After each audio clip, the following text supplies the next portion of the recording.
Mateus 5, versículo 10, diz assim: Bem-aventurados os perseguidos por causa da justiça, porque deles é o reino dos céus.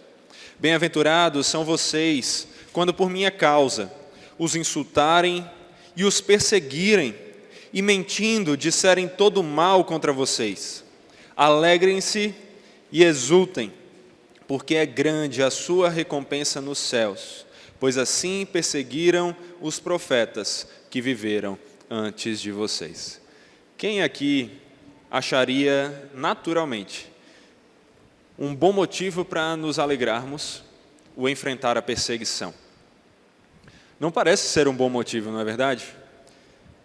Talvez se estivéssemos ali, no tempo em que Jesus pronunciou essas palavras pela primeira vez, nos espantássemos assim como as pessoas presentes devem ter se espantado. Como assim devemos nos alegrar por causa da perseguição? Como assim devemos nos alegrar por causa daquilo que causa sofrimento e tristeza? Ainda assim, é isso que o nosso Senhor Jesus nos ensina aqui, que Ele traz para nós. Quando nós vemos essas palavras, nós nos espantamos, mas talvez não tanto quanto nos espantamos quando ouvimos como elas foram cumpridas na vida dos servos do Senhor. Quando, ao invés de simplesmente tê-las como palavras, de alguma maneira percebemos elas testemunhadas na vida de servos do Senhor. Muitos foram servos do Senhor que acabaram bem-aventurados por serem perseguidos por causa da justiça. Uma perseguição que muitas vezes os levou à morte. É o caso, por exemplo, dos profetas, como nós vemos aqui no versículo 12, mas é o caso também dos apóstolos. Quando hoje em dia ouvimos falar de algumas igrejas, tem se tornado cada vez mais comum escutarmos o termo apóstolo para se referir a seus pastores. Como se esse fosse um termo que tivesse uma autoridade maior para quem o usa. Como se fosse inclusive um termo apropriado, o que não é, e nós já vimos isso em outros momentos, em outros sermões. Mas é interessante que se nós olharmos para a vida desses apóstolos, nós não vamos encontrá-los nem vivendo, muitas vezes, para o Evangelho do Senhor, de acordo com a vontade de Deus, que dirá tendo a coragem de enfrentar perseguições e morte por causa disso. Isso é diferente do que nós vimos com os apóstolos que o Senhor Jesus diretamente chamou. É por isso que nós temos que aprender com os exemplos deles. O Franklin Ferreira, um pastor dos nossos dias, ele, em seu livro Servos de Deus, nos descreve um pouco a respeito da perseguição para a igreja e da vida dos apóstolos. E ele diz assim neste livro: o Senhor Jesus ensinou que o sofrimento seria uma das marcas da igreja verdadeira. E os apóstolos não só reafirmaram o sofrimento em seus escritos, como também o suportaram em seus ministérios. Segundo a tradição cristã, todos eles morreram de forma violenta, ao mesmo tempo em que a mensagem do Evangelho se espalhava pelo mundo. Mateus sofreu martírio pela espada na Etiópia. Marcos morreu em Alexandria, no Egito, depois de ser arrastado pelas ruas da cidade. Lucas foi enforcado numa oliveira, na Grécia. Tiago foi decapitado em Jerusalém. Tiago menor foi lançado de um pináculo do templo em Jerusalém e depois espancado até morrer. Filipe foi enforcado numa coluna na Frígia, a oeste da Anatólia, atual Turquia. Bartolomeu foi esfolado vivo em Albanópolis. André foi preso a uma cruz e dali pregou aos seus perseguidores até morrer na cidade de Patras, na Grécia. Matias foi primeiro apedrejado e depois decapitado em Jerusalém. Barnabé foi apedrejado até a morte pelos judeus em Salônica, na Grécia. Paulo foi decapitado e Pedro foi crucificado de cabeça para baixo na capital do império, em Roma, por ordem do imperador Nero. João foi posto num caldeirão de óleo fervente, mas escapou da morte e foi deportado para a ilha grega de Patmos no tempo do imperador Domiciano. Perceba como foi o fim da vida dos apóstolos. Homens que demonstraram a fidelidade ao Senhor, tanto em vida, como também através de sua morte. Eles não tinham para si essa glória que os apóstolos, os chamados apóstolos de nossos dias querem para si. Pelo contrário, eles viviam com toda dedicação, sem se poupar, para o Senhor, para anunciar a mensagem do Evangelho, mesmo que para isso enfrentando perseguições. É interessante que esses apóstolos, provavelmente, em seus momentos de enfrentar perseguições assim até a morte, deviam ter ressoando em seus ouvidos as palavras de Jesus: bem-aventurados os perseguidos por causa da justiça, porque deles é o reino dos céus. Deles, dos apóstolos, dos profetas e de vários outros cristãos ao longo da história que enfrentaram perseguições e até mesmo morreram por causa do Evangelho. Deles é o reino dos céus. O Senhor Jesus garantiu isso a eles.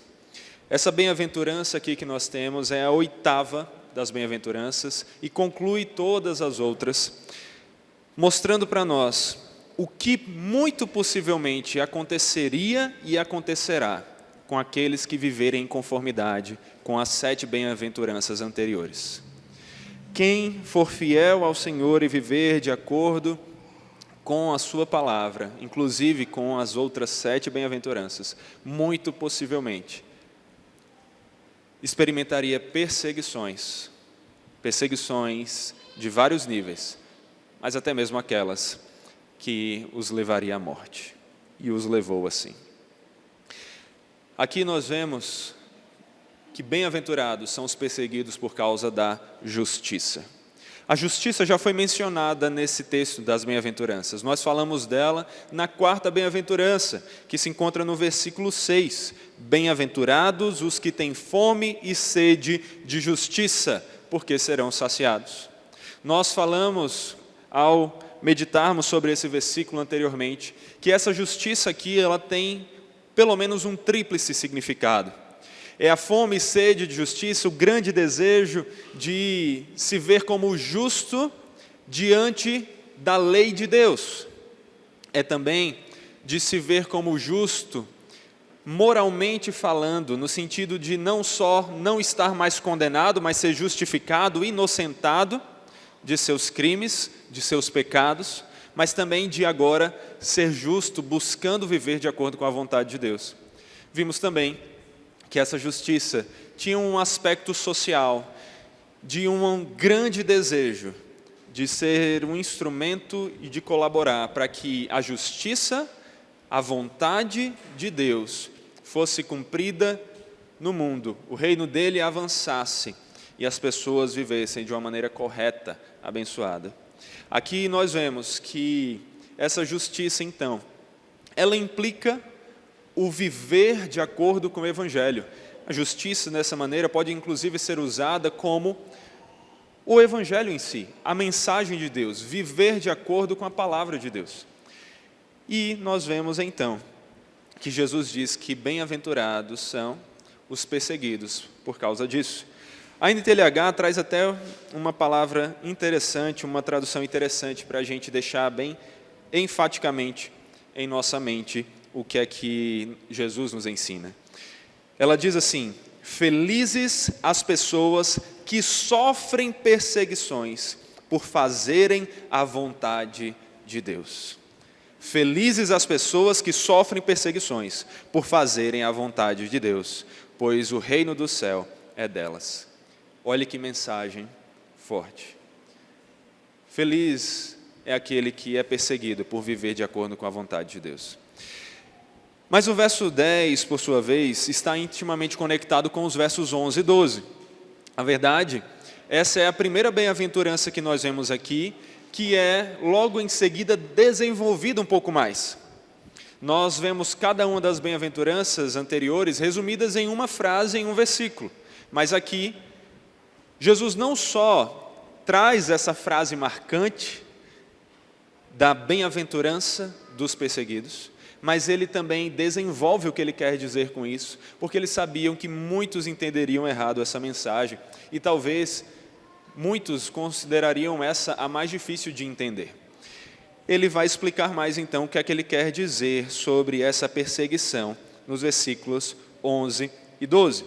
O versículo 11 diz: bem-aventurados são vocês, quando, por minha causa, ou seja, por causa da fidelidade a Jesus, os insultarem e os perseguirem, mesmo diante de perseguições, de palavras difamatórias, de insultos ou de torturas físicas. Jesus diz que essas pessoas seriam bem-aventuradas. E perceba, é importante entendermos isso. Ele está falando de qualquer tipo de perseguição. Ele fala que os insultarem e fala perseguirem. Ou seja, um tipo de sofrimento, de perseguição por meio de palavras, mas também por meio de ações. Mas o texto continua e qualifica um pouco mais o que é que Jesus quer dizer. Então ele diz: bem-aventurados são vocês quando por minha causa os insultarem e os perseguirem e mentindo, olha esse qualificativo aqui porque ele faz toda a diferença. Mentindo, disserem todo mal contra vós. Se as pessoas falarem mal de nós, ou nos perseguirem, porque nós de verdade estamos vivendo de uma maneira errada, injusta, não somos bem-aventurados. Nós merecemos essa perseguição. O que nós precisamos entender aqui é que existe uma diferença muito grande entre nós sermos ofensivos às pessoas por causa da nossa justiça ou sermos ofensivos às pessoas por causa da nossa injustiça. Isso faz toda a diferença. Se você é alguém que está sendo injusto, você merece a perseguição. Você não é bem-aventurado, como Jesus está dizendo aqui. Para esse tipo de pessoa, não há essa bem-aventurança. Alguém que está sendo perseguido porque realmente é culpado, alguém que foi injusto, esse não é bem-aventurado.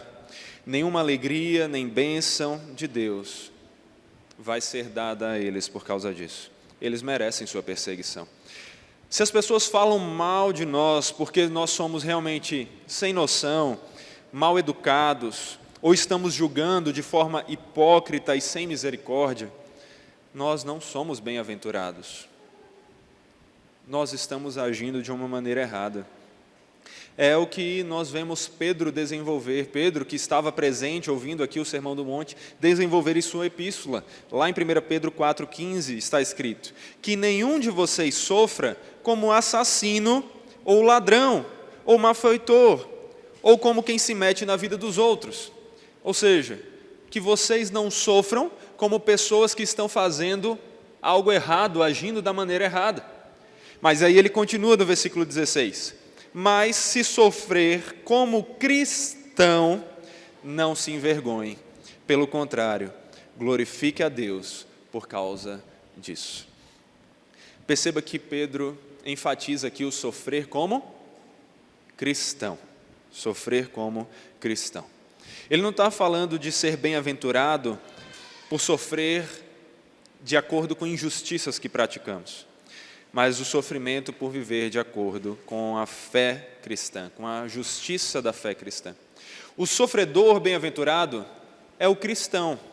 Lembra que, na verdade, todos os bem-aventurados aqui são aqueles que fazem parte do reino de Deus? Essa é a mensagem para os habitantes do reino.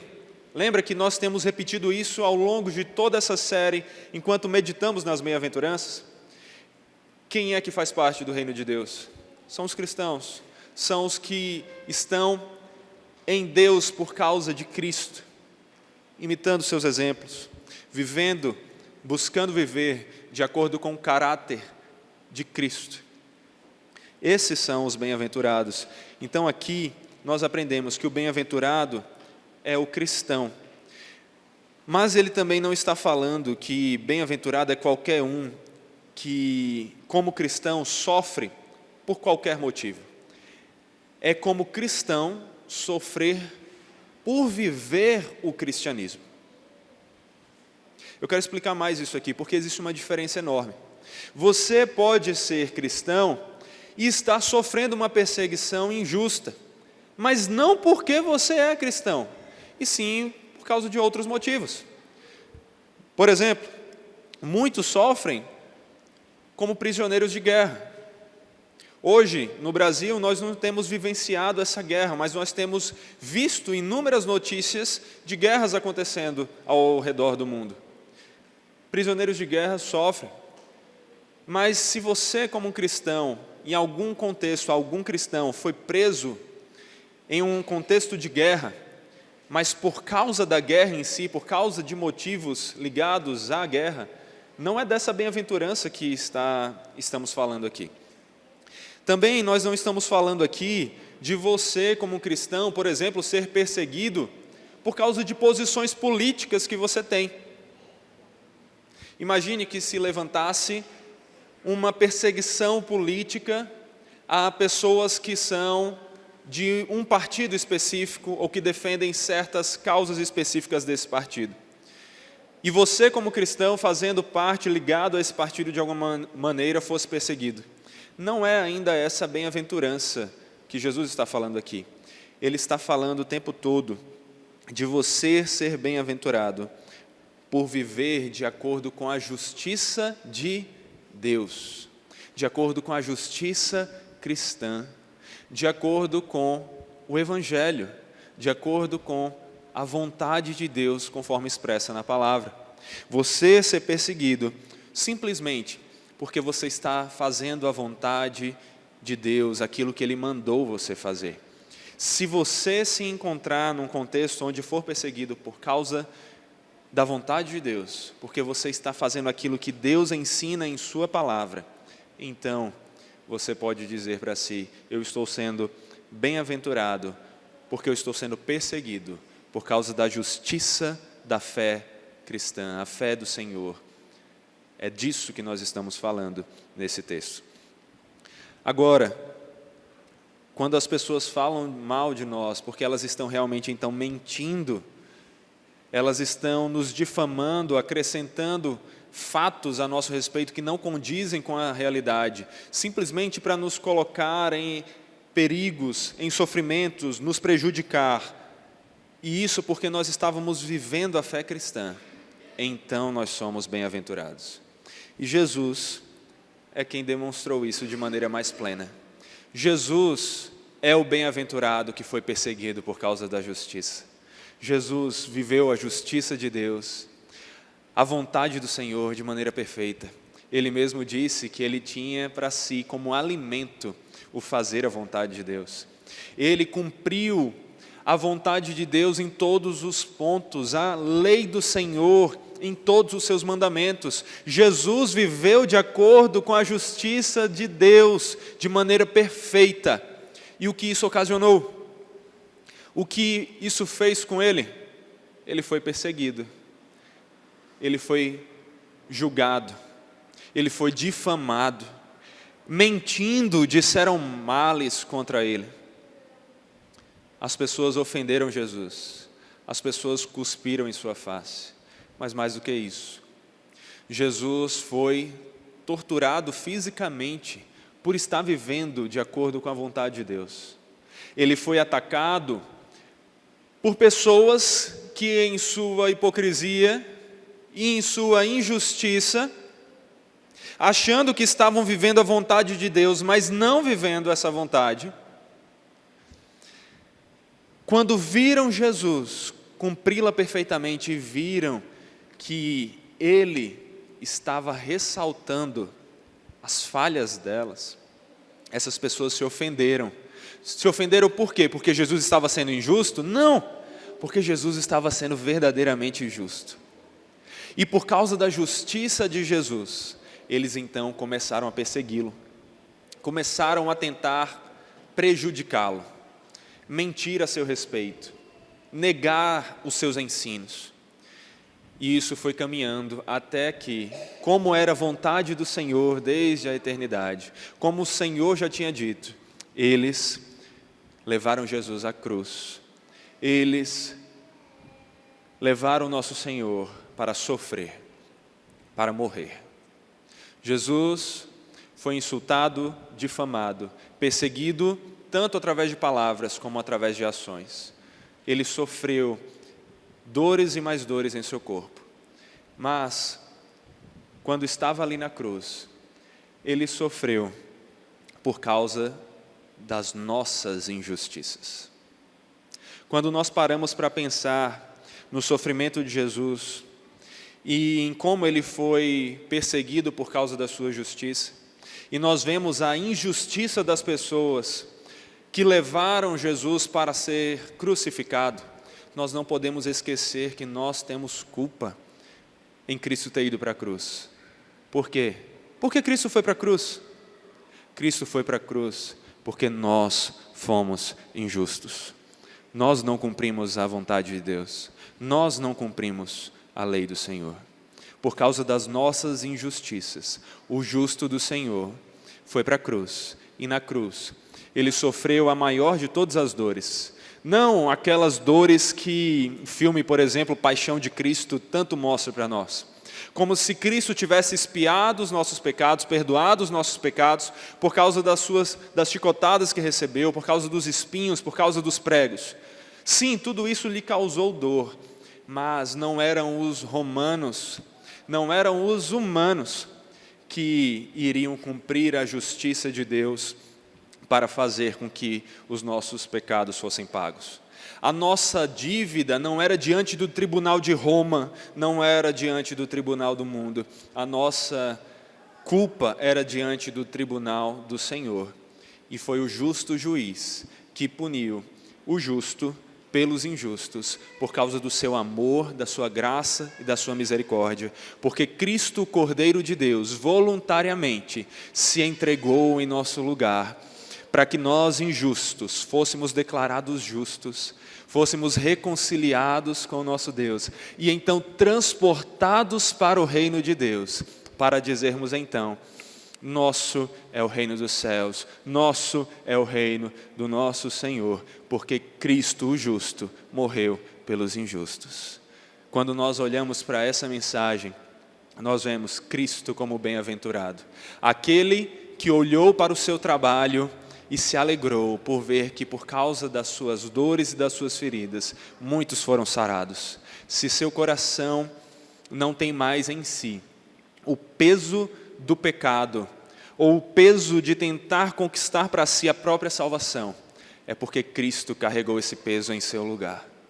É porque o Evangelho nos mostra Jesus, a boa nova, nos salvando e nos redimindo. O nosso Senhor Jesus viveu essa bem-aventurança assim como Ele viveu todas as outras de maneira plena. E é por causa dele que nós temos o reino dos céus. E se o nosso Mestre, o nosso Senhor foi perseguido, o que podemos falar de nós? Se o Senhor Todo-Poderoso foi perseguido assim, se deixou ser perseguido, como é que às vezes que passamos pelas injustiças e perseguições, podemos nos colocar e dizer, não deveria acontecer isso conosco? Se ele foi perseguido, que dirá cada um de nós? E é por isso que o versículo 12 continua nos trazendo a mensagem que Jesus tinha. Ele diz, alegrem-se e exultem, porque é grande a sua recompensa nos céus, pois assim perseguiram os profetas que viveram antes de vocês. Jesus foi aquele que viveu essa bem-aventurança de maneira mais perfeita. Mas antes dele, outros servos dele já haviam vivido isso daqui.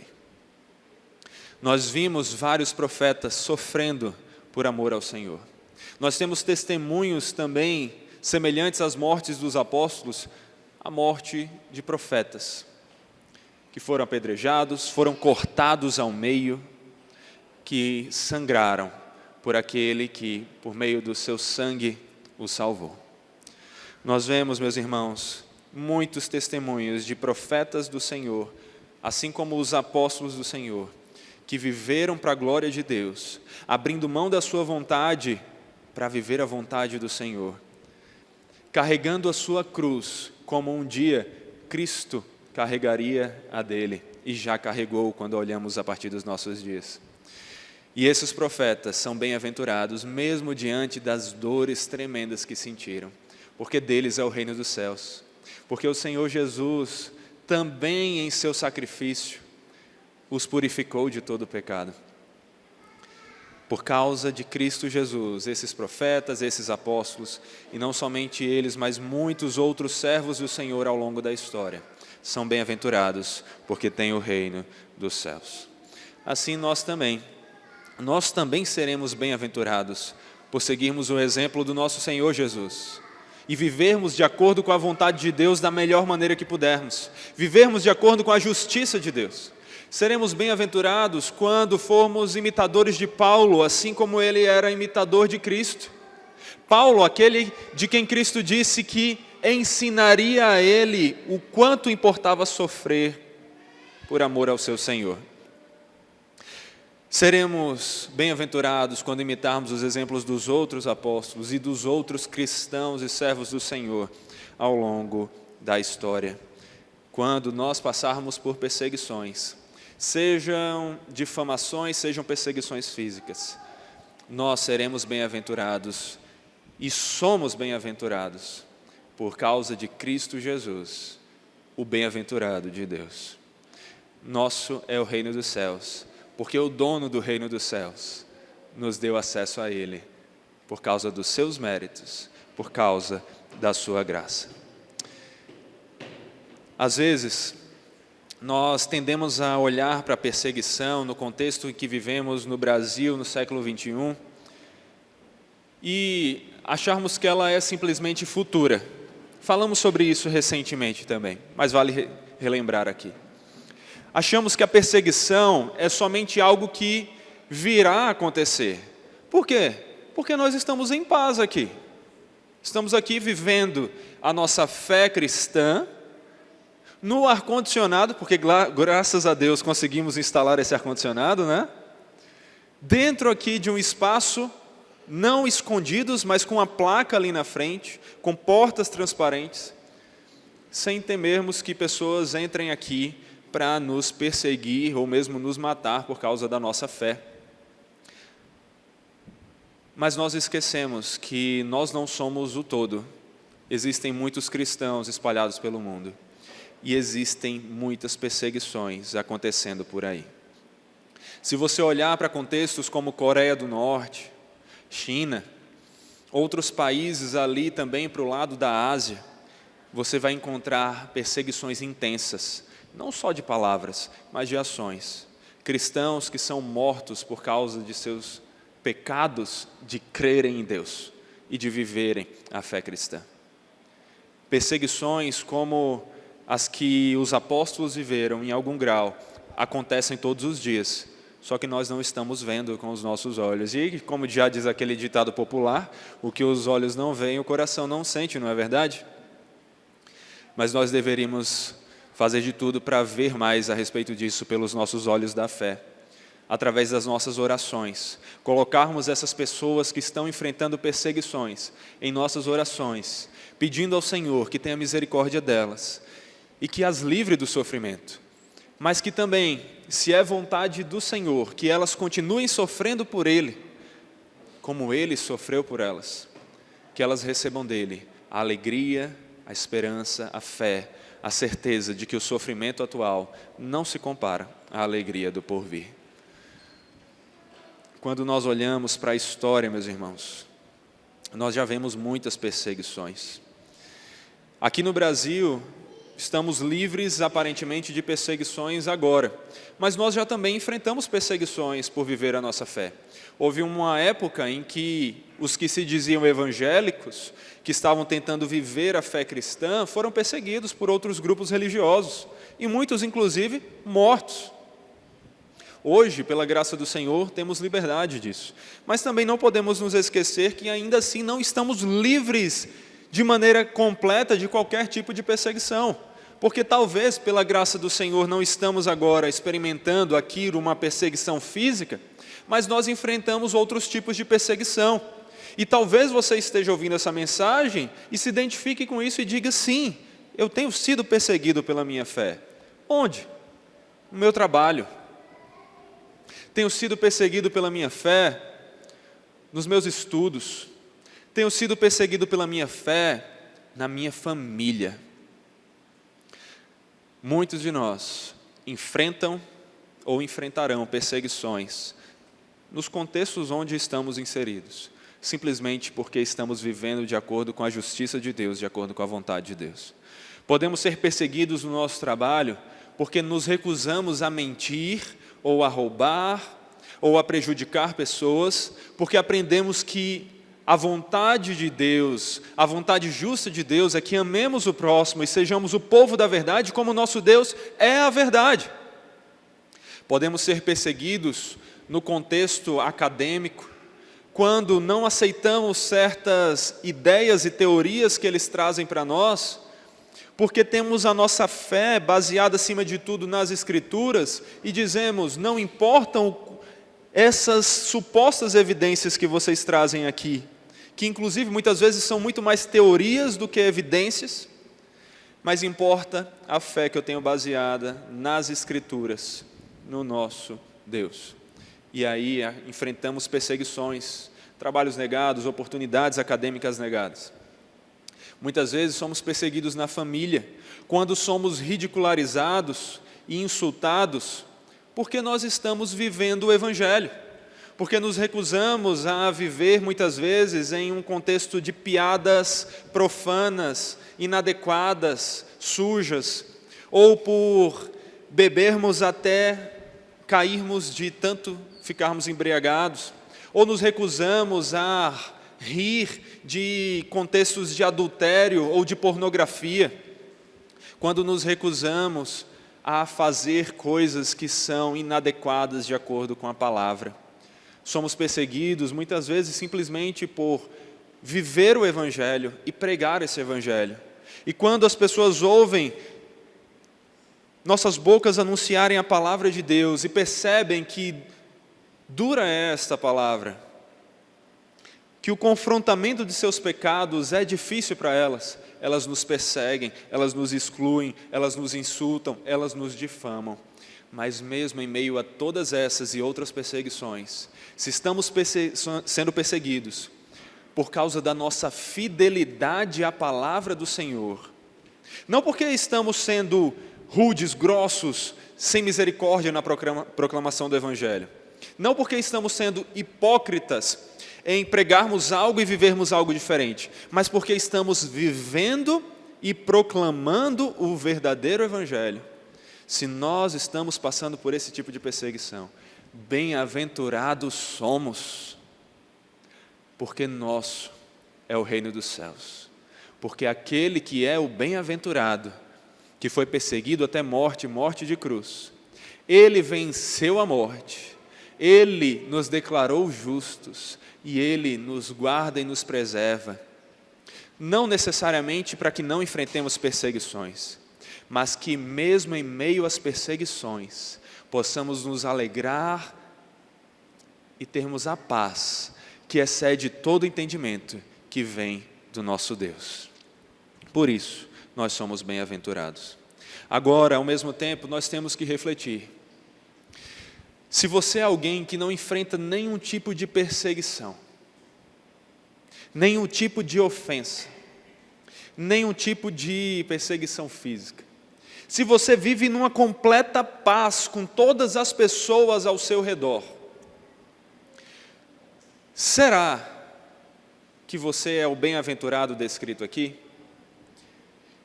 Porque o que Jesus nos mostra é que quem vive em conformidade com o caráter descrito pelas últimas 7 bem-aventuranças ali, muito possivelmente, mais do que isso, provavelmente, enfrentará perseguições. Porque as pessoas que não têm o Espírito de Deus não compreendem as coisas do Espírito de Deus. Para elas é loucura. E elas não aceitam isso. Será que se você tem vivido em uma perfeita paz com sua família, em uma perfeita paz no seu trabalho, em uma perfeita paz no seu contexto acadêmico, não é simplesmente porque você tem deixado de ser luz e tem se escondido, se misturando com as trevas? Porque o bem-aventurado do Senhor, ele não é alguém que ofende pela injustiça, mas ele ofende pela justiça. Ele vive o Evangelho. Ele não é um sem noção que fica falando do Evangelho como quem quer dar voadora e imitar. Mas ele fala do Evangelho com amor, com misericórdia, com graça, com paciência. Ele não se esconde, ele não esconde a sua fé. Ele não faz uma divisão entre a sua fé e o seu contexto de trabalho, como se dissesse, não, na igreja aos domingos eu sou crente, mas no dia a dia de segunda a sexta eu sou funcionário, eu sou acadêmico. Se você tem feito isso, peça perdão ao Senhor, porque não é assim que nós somos chamados a viver. Nós somos chamados a vivermos como luz, inclusive isso que nós meditaremos nos próximos sermões. Somos chamados a vivermos como luz, e a luz não se esconde. Ela é colocada num local onde ela alcança o maior número de pessoas possível. Nós devemos viver de acordo com a justiça de Deus e o caráter do Senhor em nossas palavras e em nossas ações, amando o próximo, mesmo o maior pecador deles. Mas justamente por amá-los, nós não nos omitimos e escondemos. Nós pregamos o Evangelho, nós corrigimos com amor e com paciência, mas nós corrigimos. E nós vivemos a palavra do Senhor, mesmo quando isso nos faz diferentes das pessoas. Porque isso é ser santo. A santidade implica essa separação. Nós estamos no mundo, mas não somos do mundo. Isso significa coisas muito importantes. Significa que nós não devemos nos abster de viver no mundo e fugirmos para monastérios. Temos que ser luz no mundo e não escondermos a nossa luz no monastério. Mas nós também devemos lembrar aqui que enquanto estamos no mundo, não devemos nos misturar com ele e deixar que as trevas apaguem a nossa luz, que nem é nossa, é apenas a luz de Deus que nós brilhamos através dele. Nós devemos estar no mundo e viver a justiça de Deus no mundo, mas sem nos misturarmos com o mundo, amando as pessoas que estão no mundo, mas não amando o mundo.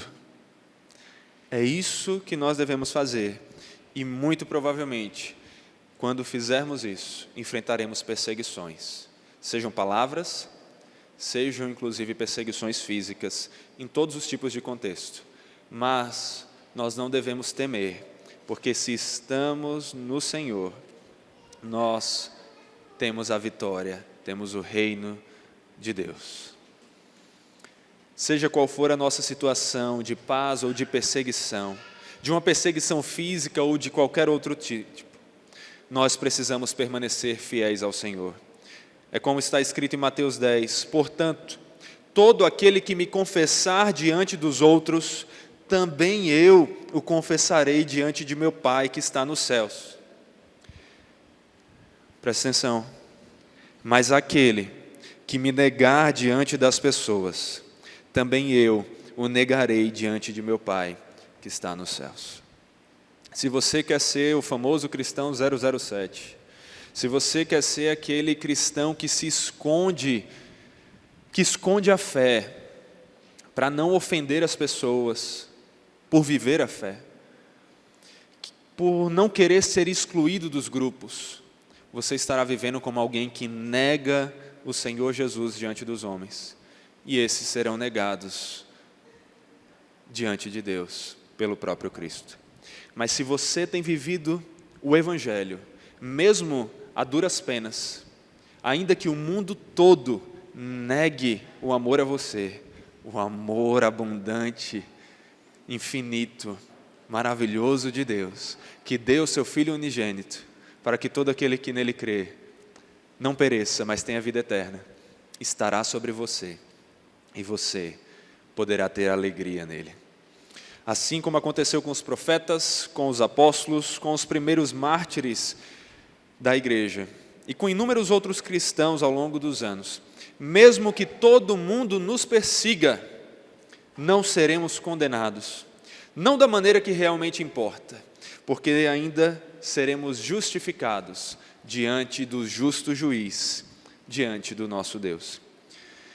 Porque, meus irmãos, é mais importante sermos justificados aos olhos de Deus, mesmo que perseguidos por toda a humanidade, do que sermos justos diante dos tribunais do mundo, mas condenados aos olhos do divino juiz.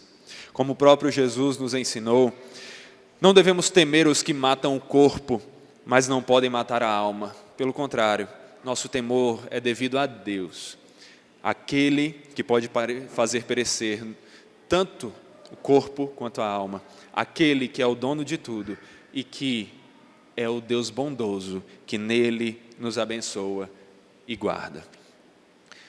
Quando o Senhor nos justificou, não pelos nossos méritos, mas pelo perfeito Filho, Jesus Cristo, nós agora sabemos que não há mais nada para temer. Como está escrito? Agora, pois, já não existe nenhuma condenação para os que estão em Cristo Jesus. Assim, afirmemos confiantemente: o Senhor é meu auxílio, não temerei. Que me poderá fazer o homem? E um dos textos mais bonitos da Escritura, Romanos 8, 31 a 39. Que diremos então à vista dessas coisas?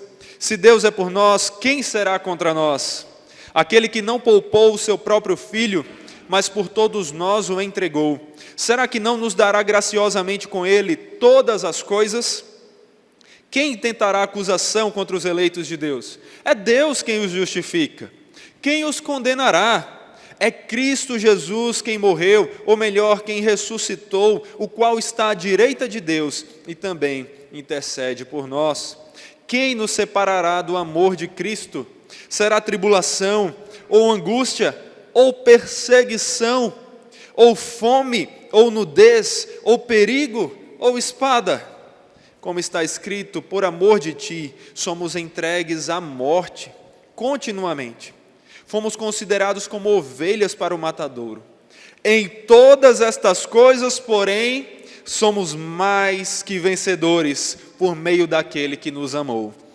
Porque eu estou bem certo de que nem a morte, nem a vida, nem os anjos, nem os principados, nem as coisas do presente, nem do porvir, nem os poderes, nem a altura, nem a profundidade, nem qualquer outra criatura poderá nos separar do amor de Deus que está em Cristo Jesus, nosso Senhor.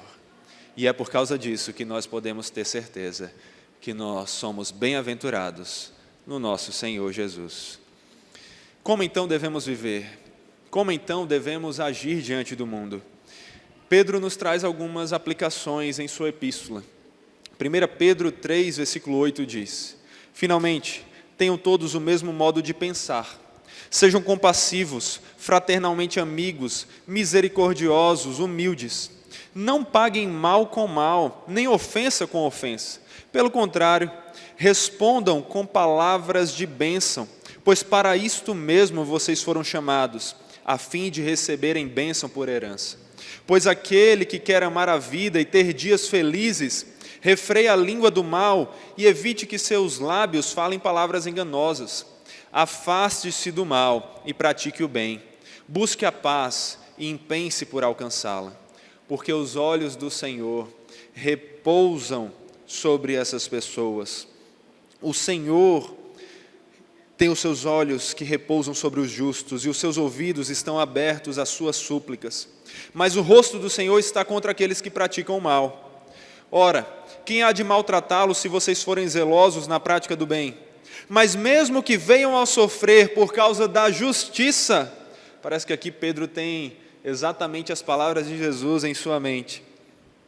Mas mesmo que venham a sofrer por causa da justiça, vocês são bem-aventurados. Não tenham medo das ameaças, nem fiquem angustiados. Pelo contrário, santifiquem a Cristo como Senhor no seu coração, estando sempre preparados para responder a todo aquele que pedir a razão da esperança que vocês têm. Mas façam isso com mansidão e temor, com boa consciência, de modo que naquilo em que falam mal de vocês, fiquem envergonhados esses que difamam a boa conduta que vocês têm em Cristo. Porque se for da vontade de Deus, é melhor que vocês sofram por praticarem o bem do que praticando o mal. Pois também Cristo padeceu uma única vez pelos pecados, o justo pelos injustos, para conduzir vocês a Deus, morto sim na carne, mas vivificado no Espírito. E ele continua: amados, não estranhem o fogo que surge no meio de vocês, destinado a prová-los, a pô-los à prova, como se alguma coisa extraordinária estivesse acontecendo. Pelo contrário, alegrem-se na medida que são coparticipantes dos sofrimentos de Cristo, para que também, na revelação da sua glória, vocês se alegrem exultando. Se são insultados por causa do nome de Cristo, vocês são bem-aventurados, porque o Espírito da glória é o Espírito de Deus e repousa sobre vocês. Que nenhum de vocês sofra como assassino ou ladrão ou malfeitor, ou como quem se mete na vida dos outros. Mas se sofrer como cristão, não se envergonhe. Pelo contrário, glorifique a Deus por causa disso.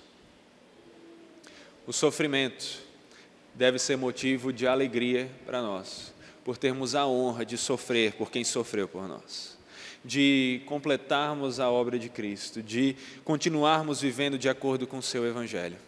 Quando você for perseguido, lembre-se dessas palavras e não responda mal com mal, perseguição com perseguição, mas responda a perseguição com amor, se alegrando do Senhor, mesmo diante das lutas da vida. E eu quero encerrar aqui com a história de um homem que fez isso, séculos e séculos atrás, nos primeiros anos da igreja cristã. Um homem chamado Policarpo, bispo de Esmirna. Ele foi um cristão que viveu, e não somente viveu, ele morreu para o Senhor. Quando Policarpo já tinha quase 90 anos, em meio a uma das perseguições que Roma levantou contra os cristãos, ele foi perseguido e foi preso. E o Franklin Ferreira nos narra um pouco de como foi a continuidade depois disso. Está escrito: levaram Policarpo até o procônsul da província, Lúcio Estátios, que tratou de persuadi-lo, dizendo-lhe que pensasse em sua avançada idade e que adorasse o imperador, como que se dizendo: olha, você já tem idade para se aposentar do cristianismo, você já viveu muito bem aqui vários anos como cristão. Quando Policarpo negou-se a fazê-lo, o procônsul pediu que gritasse: abaixo os ateus! Ao sugerir isso, ele se referia naturalmente aos cristãos, que eram tidos por ateus pelos cidadãos romanos, porque se negavam a crer nas divindades aceitas pelo império, aquelas que tinham estátuas que podiam ser vistas. Mas Policarpo, apontando em direção à multidão de pagãos, disse: sim, abaixo aos ateus. De novo, o procônsul insistiu, dizendo-lhe que se jurasse pelo imperador e maldissesse a Cristo, ficaria livre. Mas Policarpo respondeu: eu vivi 86 anos servindo-lhe e nenhum mal me fez. Como poderia eu maldizer ao meu rei que me salvou? Quando o procônsul lhe pediu que convencesse a multidão, Policarpo respondeu que se ele quisesse, trataria de fazê-la mudar de ideia, mas que não considerava aquelas pessoas enfurecidas dignas de escutar sua defesa. Quando por fim o procônsul o ameaçou, primeiro com as feras, com os leões, depois com a possibilidade de ser queimado, Policarpo respondeu, olha o que é que ele respondeu: que o fogo que o procônsul podia acender duraria somente um momento, e logo se apagaria, mas que o castigo eterno nunca se apagaria. Ante a firmeza do bispo, o procônsul ordenou que Policarpo fosse queimado vivo. E a população raivosa saiu para apanhar galhos e preparar a fogueira.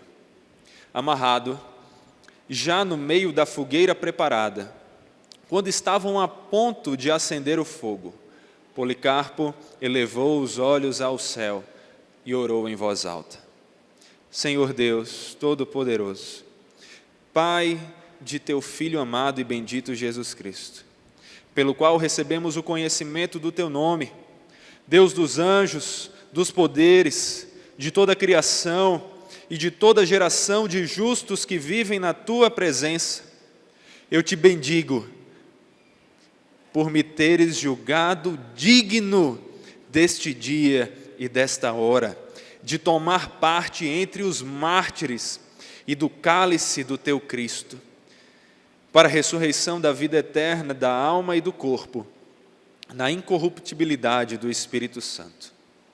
Com eles possa eu hoje ser admitido à tua presença, como sacrifício agradável, como tu preparastes e manifestaste de antemão, e como realizaste, ó Deus, sem mentira e veraz. Por isto e por todas as outras coisas, eu te louvo e te bendigo, te glorifico, pelo eterno e celestial sacerdote Jesus Cristo, teu Filho amado, pelo qual seja dada a glória a ti, com ele e o Espírito, agora e pelos séculos futuros. Amém. Policarpo, assim como muitos dos profetas, como os apóstolos e como muitos outros servos do Senhor ao longo da história, e ainda hoje, em vários países onde a perseguição é intensa e sem misericórdia, entregou sua vida na mão daquele que já era dono dela. Ele não temia a morte, porque ele sabia que nem mesmo ela poderia afastá-la do Redentor, que vive e que o redimiu, que o salvou. Que nós oremos ao Senhor para que Ele nos conceda uma fé como esta, que nos capacite a viver para a glória dEle, não só nos momentos de bonança, de paz, de alegria e de conforto, mas mesmo em meio às lutas, às dores, às angústias, os sofrimentos, as perseguições físicas e por meio de palavras, que em todo contexto nós jamais neguemos aquele que não nos negou diante do Pai, que nós sejamos fiéis a Ele, vivamos de acordo com a vontade dEle, de acordo com a justiça dEle, e que assim Ele nos dê a certeza de que nós somos bem-aventurados, mesmo quando perseguidos por causa da justiça, porque Ele nos deu o reino dos céus. Oremos. Santo Deus, conforme acabamos de falar, tem misericórdia de nós. Nossa fé é pequena, aumente em nós, para que nós te amemos mais e pelos olhos da fé vejamos com mais clareza a tua beleza, para que ela seja mais irresistível do que qualquer conforto que esse mundo possa nos oferecer à parte de ti. Que assim sejamos fiéis ao Senhor, fiéis ao nosso Senhor Jesus, que por nós morreu, vivendo para a glória dele, mas não somente isso, estando dispostos a enfrentar perseguições, de palavras e difamações, e mesmo de dores físicas das mais intensas, até mesmo a morte, por amor a Ele, que não poupou a própria vida, por amor a nós. Que assim vivamos, que seguindo o exemplo dos profetas que viveram antes de nós, seguindo o exemplo dos apóstolos, seguindo o exemplo de Policarpo e de outros irmãos em Cristo, que seguindo o exemplo do próprio Cristo, vivamos a tua justiça, mesmo que para isso tenhamos que morrer para o Senhor. Que o Senhor nos dê a fé de viver assim, sabendo que ainda que a morte venha, ela não tem mais poder sobre nós, ela não nos separará do teu amor que está em Cristo Jesus, o nosso Senhor, porque Ele que morreu também ressuscitou e com vitória sobre a morte nos garante que um dia nos ressuscitará, nos dando um novo corpo incorruptível, para que vivamos eternamente com o Senhor, reinando para a tua glória no reino que é teu, não por mérito nosso, mas por graça dEle. Que assim o Senhor nos fortaleça e nos conduza. É o que nós te pedimos e agradecemos. Em nome de Jesus. Amém.